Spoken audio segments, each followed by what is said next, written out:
Namaskar viewers, hello and welcome to Sansad TV. I'm Tina Jha, you're watching Perspective.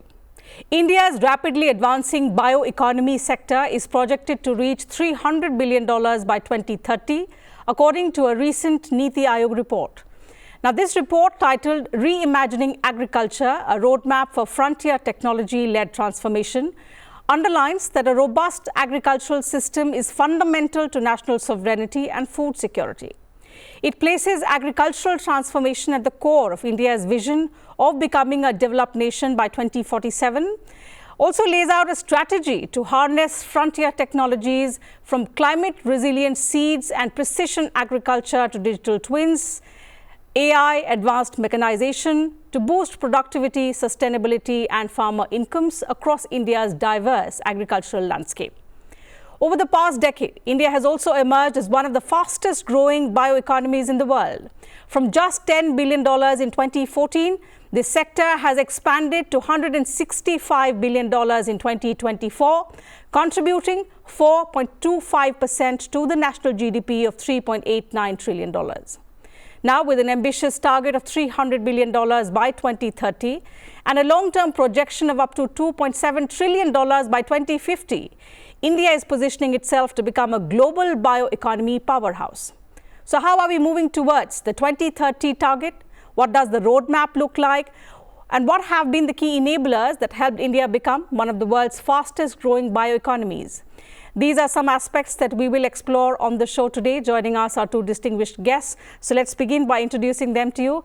It gives me immense pleasure to welcome on the program today Dr. Manish Diwan, Mission Director, Make in India for the biotech sector and Startup India Lead for Biotech. Dr. Diwan, thank you for your time. Welcome to the program. I'm also pleased to welcome Dr. Markandeya Gorantla, CMD and co-founder, ATGC Biotech and Whale Tank Biocatalyst. Dr. Gorantla, pleased to have you with us on the program as well. Dr. Diwan, so let's begin the conversation with you and let's first talk about India's journey in the bioeconomy sector. So the numbers say in 2014, India's bioeconomy was valued at around $10 billion. Today, it's around $165.7 billion to be precise. So what key decisions or reforms have enabled this kind of growth that we have seen over the past decade? So thank you, Tina, for having us on the panel. Over a period of time in last 10 years, we have seen like a spectacular increase in the overall bioeconomy for the country.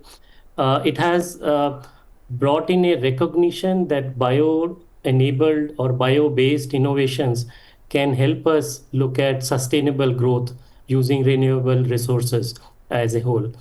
Over a period of this time, the bioeconomy concept has been adopted by many countries. Europe has been the leader for this. We have seen similar reflections in other geographies. In India, we are seeing growth in four subsectors of the biotech. One is biopharma, biomedical, where we are seeing that using our advantage or known recognized strength as pharmacy of the world, we are seeing increasing impact in that sector. For example, during the COVID, we could immunize the entire 1 billion population of the country. So at that time, we could see a much enhanced manufacturing capacity in the pharma sector, diagnostic sectors, medical devices, etc. In the agriculture side, we could see the adoption of genetically modified crop, BT cotton, and that has got a large-scale deployment across the country. Movement towards biofertilizers, biopesticides is additional strength that we are seeing in the sector. In the industrial large-scale manufacturing, we have seen a lot of enhancement and ability to use enzymatic processes, synthetic proteins at large scale. Mm-hmm. So that segment has grown and scaled and got deployed and impacting both food, agriculture, as well as even biomaterials like bioplastics, for instance, washing detergents that use enzyme. So that sector has gone really high. The bioethanol is one of the hero in the sector that has converted. Along with this, the services sector has also got impetus, and we could see the bio-based IT and CROs, CDMOs sprawling in the sector that has contributed largely to this growth. So in many ways, we see that the government's role has evolved from earlier being the regulator to now being the enabler, especially in the bioeconomy space. We'll specifically talk about some of the policy interventions, especially the Bio-E3 policy, which is sort of the first national biotech policy that India has in greater detail. Let me bring in Dr. Gorantla into the discussion as well and understand from an industry perspective from him, what were the major confidence building measures, since we're talking about the transformative shift over the last decade, which has resulted in such a significant growth in the bioeconomy sector. So, Dr. Gorantla, talk to us about some of these measures or policy shifts that have encouraged private investment and innovation in the area of bioeconomy. Yeah, I think biotech, if biotech has to leapfrog, it has to be shift from make for others to invent for the world. The moment we invent for the world, once this discovery products mature into final products, that's where the global demand starts. In the terms of policy, the Bio-E3 policy has also been member in many of the committees. So the Bio-E3 policy is a substantial shift towards that, make for others to invent for the world. I think that has brought to our portfolio companies funding for creating infrastructure from the Bio-E3 policy. We were the first winners of the biomanufacturing hub for synthetic biology derived sugar alternatives. So basically, this has provided startups to really scale up their products in a very, very big way. And also for agri-biologicals, we have been stuck for a very long time with just one BT cotton introduction. Now the shift towards the new agri-biologicals like dsRNA or peptides and proteins-based bioeconomy-based products will drive the bioeconomy to a different level. And further, since the quantum of funding is extremely huge and it's in no way in capacity of any banking or any sectoral funding, the government coming up with the RDI fund of 1 lakh crores and biomanufacturing for 10,000 plus crores, I think this is the kind of quantum of seed money which is required for each of the startups to or the industry to look at that there is a backup support to take the risk. So until unless these were not there, now things are in place, I think there will be a big leap in terms of biomanufacturing in India. Certainly. So there's been a significant ease in the regulatory systems, in sort of the environment that's been created from the policy point of view towards providing R&D incentives, also IP support, manufacturing infrastructure. But there are certain loopholes, certain hurdles that still persist, about which we'll try and understand from you further on how we can improve as we move towards the 2030 vision. But before that, Dr. Diwan, let me come back to you and understand more about the Bio-E3 policy. It's the first national biotech policy in India. What specific challenges in the sector was the policy designed to fix? It's been more than a year since this policy came into effect. What are the kind of transformational shifts that this policy has been able to bring about? Yeah. See, as you mentioned, the government is an enabler. So Department of Biotechnology is the custodian of biotech sector. And that has a industry-facing arm, which is called BIRAG, which facilitates translation of sciences into tangible products and outcome. So Bio-E3 policy was brought in with a vision that in case we were wanting to achieve the aspirational target of $300 billion by 2030 and a vision for Viksit Bharat, we cannot do business as usual.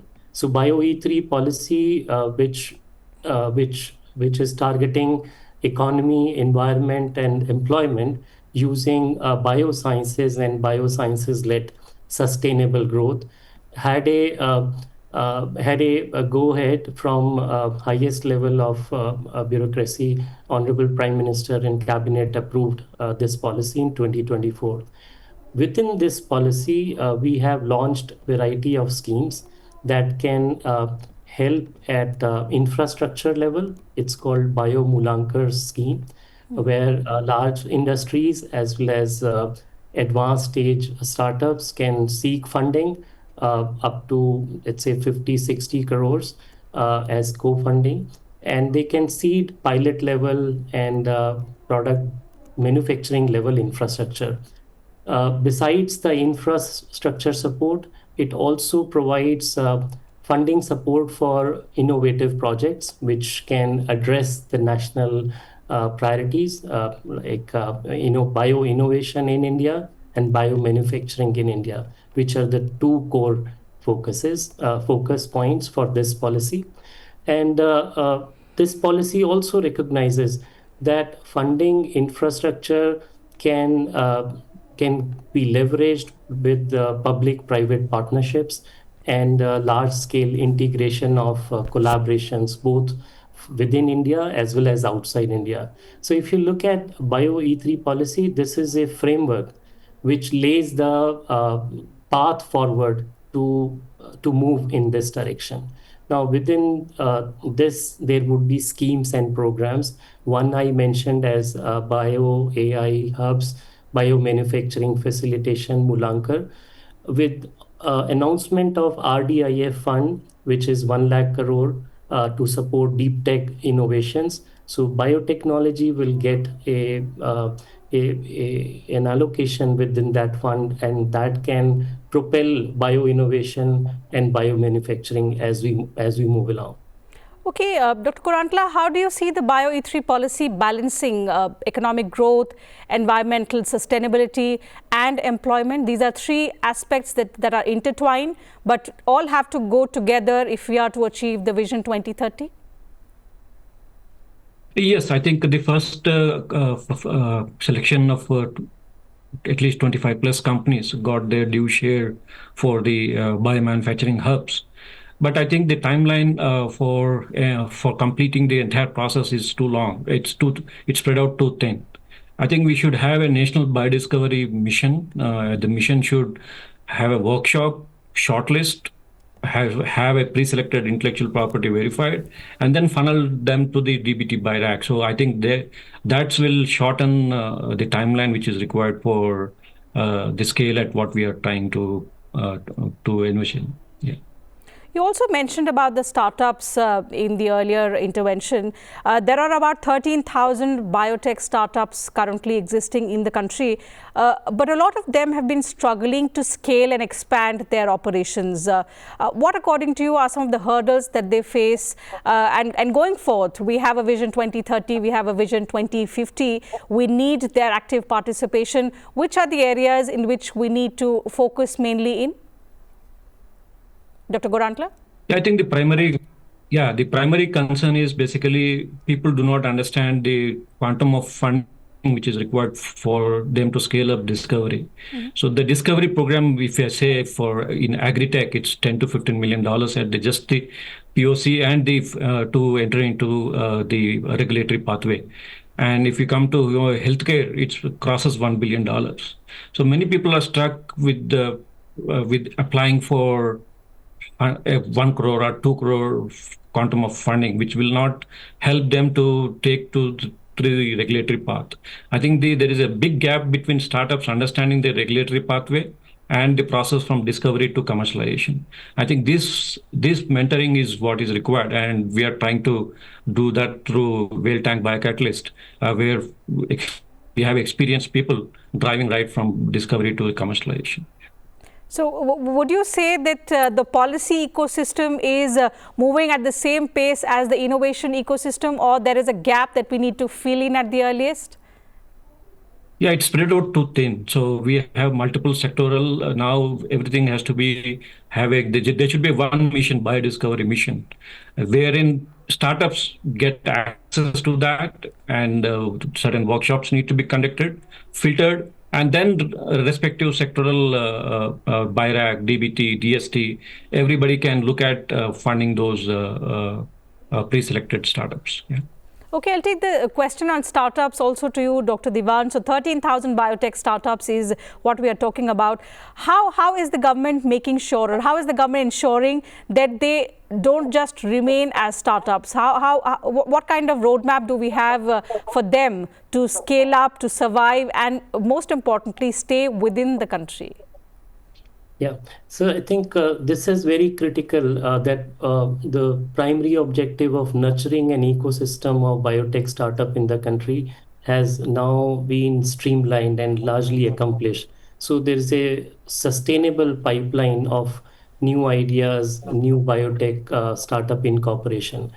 The network that we have created for giving them access to incubation center, that is also largely there. We have about 100 bio incubation centers spread across the country, which cater and provide the high-end equipment access, laboratory scale, proof of concept development to all the startups. But I think that is where the gap is lying, that startups are unable to scale from beyond the laboratory, produce data which is industry ready at pilot level or field level validation. So this is one large gap in infrastructure related gap. Unlike industry, startups do not have access to higher end equipments, higher volume, let's say 500 liter, 10,000 liter fermenters, or kilo lab pilot scale manufacturing of drugs, large fields for validation.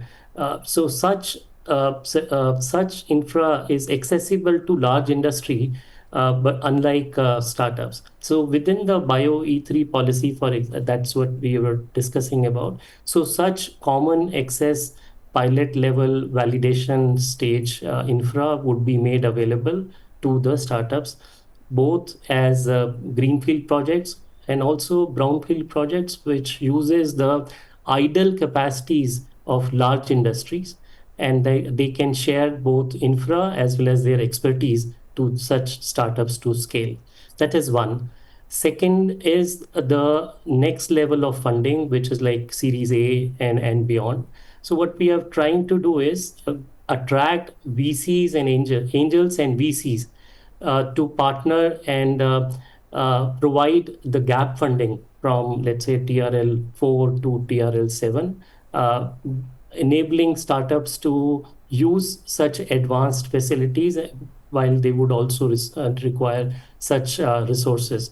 So BIRAC, DBT have different funding instruments, which are grant in aid, equity based funding, fund of fund, and co-funding. So such fund of fund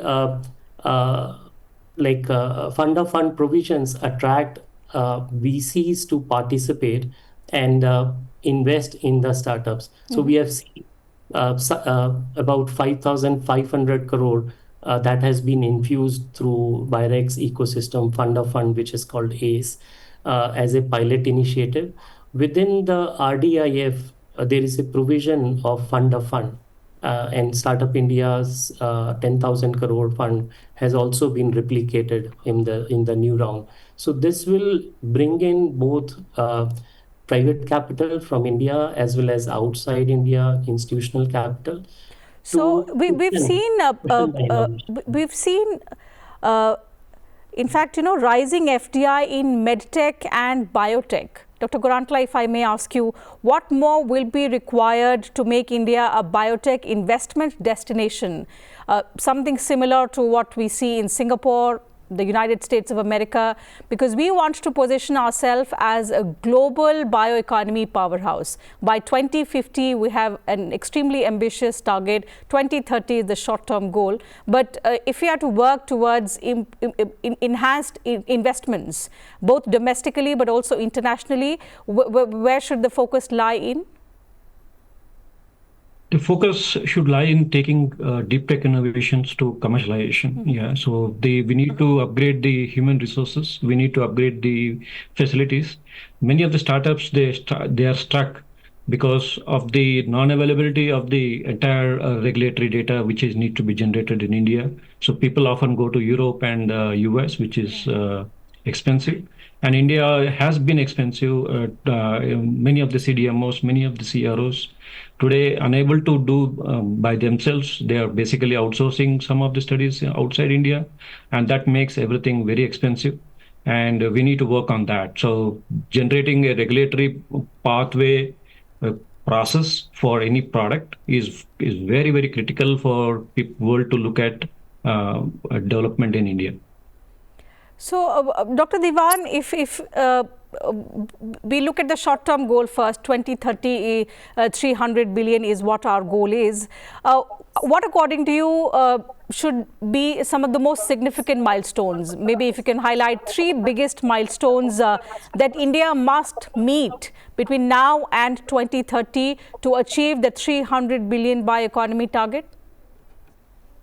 See, this is a journey which is aspirational, and it would not be easy to accomplish such a task until unless we make a concerted effort. So by saying so, I mean is while center is made some policies, and at the central level we are trying to integrate at the national level to promote both bio innovation as well as bio manufacturing. I think one of the critical factor would be that states come forward and start mapping at the state level what is their bioeconomy contribution at present, and set a target that we can promote that target further to achieve 2030 and a larger vision. So this will spur an integrated effort across the country. You would notice that some of the states are just Karnataka, Telangana, Maharashtra, Gujarat. They are progressive in this direction, proactive policies, both biotech policy, startup policy that is in place. So they have advanced. But many states which are bioresource rich still are not able to capitalize on it. So one is the integration at the state level. Second is that we promote high-end, high-value deep tech innovations in-house in the country. That would make us IP enabled, and our own innovation would be progressed.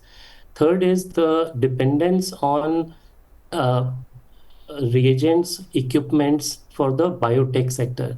We are still largely dependent on the imported chemicals, reagents, equipments, which are used both for lab scale discovery as well as industry scale manufacturing and validation. So this makes our innovation or innovated product expensive, as Dr. Markande was also mentioning. The CDMOs, everybody is using those imported, import dependent these provisions. So I think these 3-4 things, if we are able to do, it will attract both investments as well as deployment ability of our innovative products and biomanufactured product. Okay, so taking on from what you've said, I'll ask Dr. Gorantla two questions, two parts to my next question to you. One is about this aspirational journey, and we see ourselves as a global bioeconomic powerhouse. What do you think gives India the transformative or the competitive edge, if I may put it like that, against countries which are excelling in the area, say Singapore, the US, China, the EU, for example? And part two of the question is, he spoke about IP ownership. How important is IP ownership in India's biotech journey? What is the current status? Are we creating enough designed in India, patented in India technologies to be able to move closer to our ambitious targets that we have set? Yes, I think the most importantly where the growth can happen is basically we need to greatest strength is human resources. In India, every state, at least southern states and few northern states, many of the population, they are forced to study. So we have huge human resources which are available. That's our key strength. If we can train them into deep tech development pathway, I think that's our key strength to scale the technologies. And intellectual properties protection is where still people have to learn a lot. I think people often disclose without an NDA, without filing for a provisional. I think that's where many of the scientists need to do the first thing to protect the intellectual property, and often it gets in public before we even file the patent. That's where we can leverage India's strength. Okay, so we are now at crossroads. We have two ambitious targets, one 2030 short-term vision. The 2050 goal aims to position India as a global bioeconomy powerhouse, something towards which we've already begun working. And it's reflecting in our policies, in the manner in which we are seeing public-private participation, and also the increasing role that the private sector has been playing over the last few decades, and which has resulted in significant numbers that we've already discussed in the kind of growth that is reflected in the bioeconomy space. So the question here is now not about whether India can lead in the bioeconomy race. It's about how fast, how sustainably, and how inclusively we can do that towards realizing both of these goals, the 2030 and the 2050 visions. Time allows us to take up only that much on the program today. Thank you once again, gentlemen, for joining us on the program, sharing your thoughts, your views with us and our viewers. To your viewers, thank you very much for your time as well.